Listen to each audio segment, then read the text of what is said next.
ആയിരുന്നു. പക്ഷേ T V മാത്രം വർക്കിംഗ് അല്ലായിരുന്നു. പിന്നെ വൈഫൈയും കിട്ടുന്നുണ്ടായിരുന്നില്ല.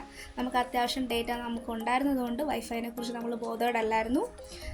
അങ്ങനെ ഞങ്ങളുടെ റൂമാണിത് കേട്ടോ. നല്ലൊരു കംഫോർട്ടബിൾ ആയിട്ടുള്ള ഒരു സ്ലീപ്പായിരുന്നു. നല്ല ബെഡ്, നല്ല ക്ലീൻനെസ് ഉണ്ടായിരുന്നു. അങ്ങനെ നമ്മളൊരു ഈവനിങ് വരെ ഈ റൂമിൽ തന്നെ സ്റ്റേ ചെയ്തു. ഈ റൂമിനെ കുറേ മനോഹരമാക്കാൻ വേണ്ടിയിട്ട് അവർ ശ്രമിച്ചിട്ടുണ്ട് കേട്ടോ. വാഷ്റൂമൊക്കെ അത്യാവശ്യം നല്ല രീതിയിൽ നല്ല ഭംഗിയുള്ള ടൈൽസൊക്കെ ഇട്ടിട്ടുണ്ടായിരുന്നു. നല്ല വലിയ മിററൊക്കെ ഉണ്ടായിരുന്നു.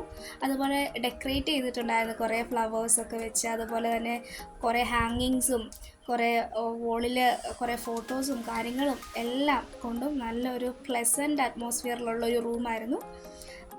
അങ്ങനെ നമ്മൾ ഇനി ഒരു 2 ദിവസം, അതായത് ഇന്നും നാളെയും ഈ ഒരു റൂമിലാണ് തങ്ങാൻ പോകുന്നത്. അപ്പോൾ ഇതൊക്കെയാണ് ഇന്നത്തെ നമ്മുടെ വിശേഷങ്ങൾ, നമ്മുടെ റൂമിൻ്റെ വിശേഷങ്ങൾ, യാത്രയുടെ വിശേഷങ്ങൾ.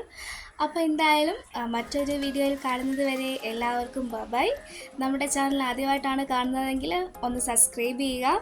മറ്റുള്ള വീഡിയോസ് നമ്മൾ അപ്ലോഡ് ചെയ്യുമ്പോൾ നിങ്ങൾക്ക് പെട്ടെന്ന് നോട്ടിഫിക്കേഷൻ കിട്ടാൻ വേണ്ടി നിങ്ങൾ ബെൽ ഐക്കണും കൂടി ഒന്ന് ക്ലിക്ക് ചെയ്യുക. അപ്പോൾ എല്ലാവർക്കും ബൈ.